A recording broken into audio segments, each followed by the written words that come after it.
السلام عليكم ورحمة الله وبركاته. أصحابتك وحنا جنال كمر كلا سود وهذا أدي هذا وما سنتهين وما أنت قميص سجالك بشا كوباد جانوري سنة كلا بدو كن يشان يلا واتنك وقالك ما حدا بينا نوجه الله دبابك كلا دوان كهل عيا مجال لوس أنجلس قبل كاليفورنيا ولو حلي مقالة سوق لي فيسبوك بيج كي يوليبا إن تيك توك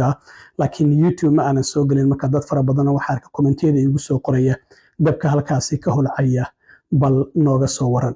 horta ilaa iyo 5 dab oo kala duwan ayaa magaalada Los Angeles ka holcaysa hadda warbaahintu waxay qoraysaa Los Angeles macnaha magaaladii luntay ayaa hadda ciwaan looga dhigaya dababkaasi dad badan oo caan ah oo aktaro ciyaartooy dad celebrities oo kala duwan ayaa guryahoodii ay ku baaba'een Trump iyo sidoo kale khilaafka ka dhaxeeya gudoomiyaha gobolka California Gavin Newsom wuxuu yahay Trump wuxuu gudoomiyaha gobolka ku eedeynaya iyo duqa magaalada Los Angeles oo iyadana lagu eedeynayo in miisaaniyadii kooxaha dabdamiska lacag fara badan ay ka jartay iyo xilli dababkaasi holcayeen in ay wadanka dibadiisa gaar ahaan Afrika u safartay walow shalay ay dib u soo laabatay arrimahaasina waxaan rabaa inaan idila socodsiiyo madaxweynihii 39aad ee Mareykanka Jimmy Carter ayaa maanta lagu sagootiyay caasimadda wadanka Mareykanka ee Washington DC waxaana dib loogu celinayaa gobolka uu ka soo da Georgia halkaasi oo lagu aasi doono dad fara badan oo madaxay ku jirto oo aan isjeclayn ayaa maanta aaskiisa isugu timid ayadana sidoo kale waan idila socodsiin doonaa balse marka hore aan ku hormaro dab xoogan oo khasaare nafeed iyo mid hantiyadeed geystay ayaa 3 maalmood ee la soo dhaafay waxa uu ka holcayay qaybo kamid ah magaalada Los Angeles ee gobolka California magaaladaasi waa magaalada Hollywood ka ay ku yaalaan dadka inta badan caanka ah ee lacagta haystana ay degan yihiin waliba ciyaartooy kala duwan dad aktaraha directoro dadka ka shaqeeya TV showska waxyaabahaas oo idil waa halka ay degan yihiin marka dababkan kala duwan dhowr meelood ayay ka kala socdaan Pacific Palisade meesha la yiraahdo dab ayaa ka socdo magacyada loo kala bixiyay marka Lady Fire Horse Fire Eden Fire iyo waliba Sunset Fire shantaasi dab oo kala duwan ayaa ka holcaysa magaalada Los Angeles oo haddaba magaceedii la leeyahay Los Angeles waa magaaladii luntay ayaa hadda in loogu magac diraya maadaama burbur xoogan uu ka muuqdo ilaa iyo 180,000 oo qof ayaa hadda lagu amray inay isaga baxaan goobaha dabkaasi oo ka holcayo ilaa iyo hadda 5 qof ayaa ku dhimatay tira kalena waa ay ku dhaawacmeen ilaa iyo 30,000 oo ekar oo dhul ah ayaa gubtay ilaa iyo 1,000 dhisme ka badan oo isugu jira guryo maqaayado kaniisado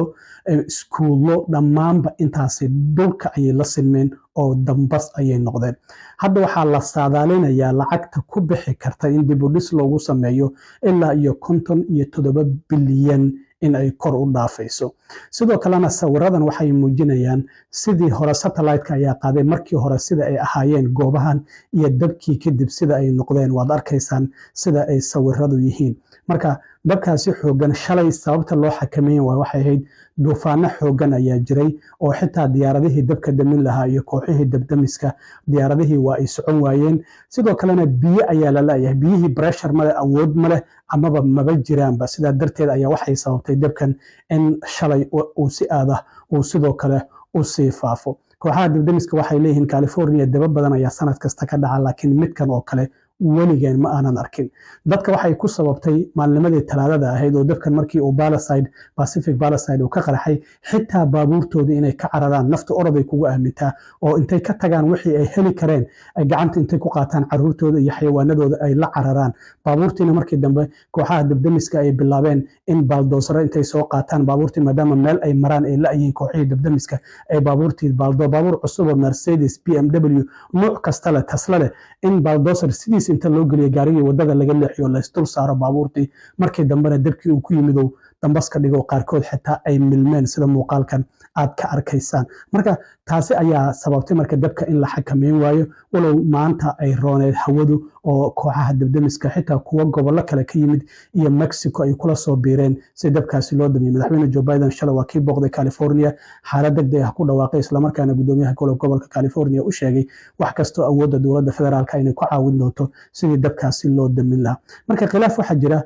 u dhaxeeya gudoomiyaha gobolka Gavin Newsom, weligoodna waa u dhaxeeya, laakiin Trump hadda ayuu kasii faa'iideysanaya, iyo Donald Trump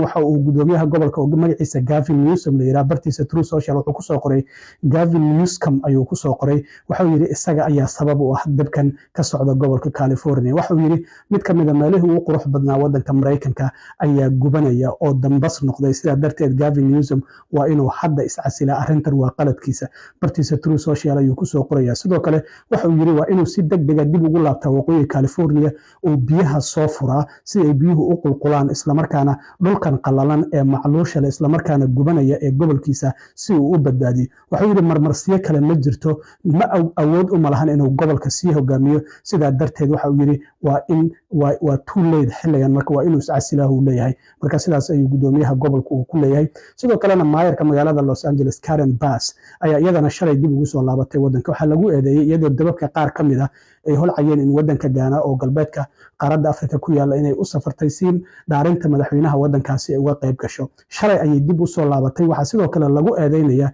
miisaaniyadda kooxaha debdemiska inay ka jartay lacag gaaraysa ilaa iyo 17.5 milyan inay ka jartay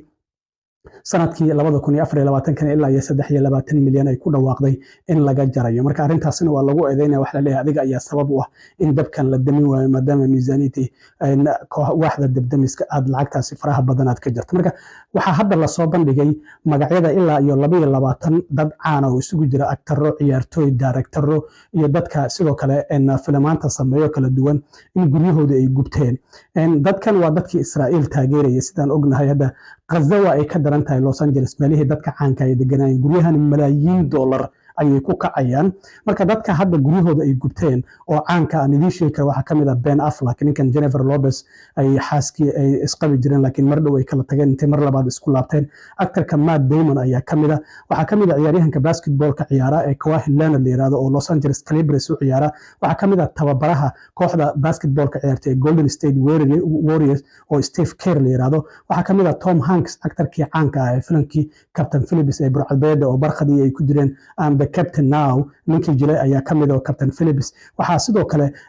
ka mid ah actorka la yiraahdo James Woods. marka dadkaasi caanka ah guryahooda gabi ahaanba waa ay burbureen, dambas ayay noqdeen. marka Gaza ayay lacag ku bixin jireen sidii loo burburin lahaa, laakiin hadda guryahoodii ayaa dambas noqday, hal shayna xitaa ma aysan kala bixin. marka malaayiin dollar ay ku kici doontaa in dib loo dhiso guryahaas. marka dababka hadda Los Angeles ka holcaya marka sidaas ayay marayaan, waana sii fidayaan ilaa iyo dababkan meelo kala duwan. xitaa Hollywoodka xalay waa lagu kala cararay kadib markii dab uu ka qarxay Hollywood Hills. ilaa iyo 100,000 oo qof lagu amray in laga daadgureeyo. marka haddii Hollywoodka uu baaba'o marka waxay noqonaysaa in meel wax lagu jila la waayo oo ay noqon doonto in dib mar kale loo dhisi doono. waan arki doonaa sidoo kale waxyaabaha ka soo kordha. ugu dambeyntii madaxweynihii 39aad ee wadanka Mareykanka James Earl Carter oo Jimmy Carter loo yaqiinay oo ku geeriyooday 29kii bishii December ee dhamaatay sanadkii hore 2024 guriga uu ku leeyahay magaalada Plains ee gobolka Georgia ayaa 3 maalmood la soo dhaafay meydkiisa waxa uu yilay aqalka Congress-ka, halkaasi oo dadku ay ku sagootinayeen. Trump shalay ayuu booqday isaga xaaskiisa, sidoo kale Kamala Harris iyo afayeenka aqalka wakiilada iyo xubnaha Congress-ka oo idil dhamaantoodba waa la macasalaameynaya. marka maanta ayay ahayd maalintii ugu dambeysay, dib ayaa loogu celinayaa meydkiisa magaalada Plains ee gobolka Georgia, halkaasi oo isaga xaaskiisii lagu garab aasi doono Rosalynn Carter oo 77 sano isqabeen, islamarkaana iyaduna geeriyootay bishii November ee sanadkii 2023. marka maanta waxaa sagootintiisa isugu yimid madaxweynihii hore Jimmy Carter. dad fara badan oo siyaasiyan aan isku jeclayn ayaa isugu yimid.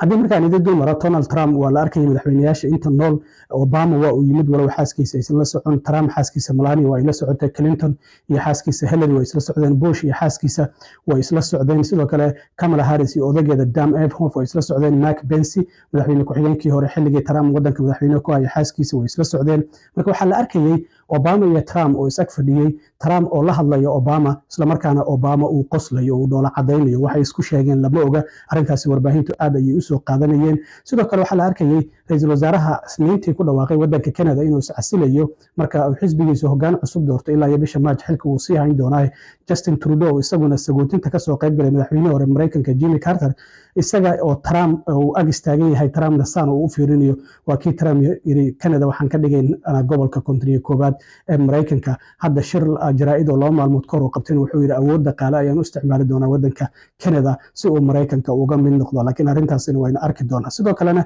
maalmaha warbaahintu waxay sheegaysaa khilaaf ka dhaxeeya xaaska madaxweyne Joe Biden Jill Biden iyo waliba Kamala Harris way is ag fadhiyeen waxaana la arkayay iyaga oo aan isla hadlaynin ayaa sidoo kale la arkayay Kamala Harris oo madaxweynihii hore Mareykanka George W Bush oo ka dambeeyay la hadlaysa laakiin aan la hadlaynin xaaska madaxweyne Joe Biden Jill Biden oo isku dhow yihiin waa la arkayay sidoo kale Trump oo salaamaya waxa la arkayay madaxweyne ku-xigeenkiisii hore Mike Pence iyagana way isku dhaxsanaayeen xitaa xilligii doorashada waa kii Pence yiri Trump uma codeynayo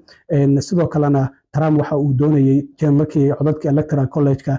bishii January 6 sanadkii 2021 in maadaama uu Trump dhahay doorashada waa laga xaday dhinaciisa uu xugmiyay laakiin taasina ma aysan suura gelin oo khilaaf ayaa iyagana ka dhaxeeyay dhamaantood marka arrimahaasi ayaa ka dhacay maanta sagootinta loo sameeyay madaxweynihii hore Mareykanka Jimmy Carter oo 29 December geeriyooday magaalada Plains isagu wuxuu ahaa beeraley dhinaca looska ah beertiisii ayaa lagu aasi doonaa xaaskiisii hore Rosalynn Carter ayaana lagu dhinacaasi doonaa aad iyo aad u mahadsantihiin asxaabta intaan mar kale kulmi doono saaxiibkiin cilmi waaro idin la sida iyo nabadgelyo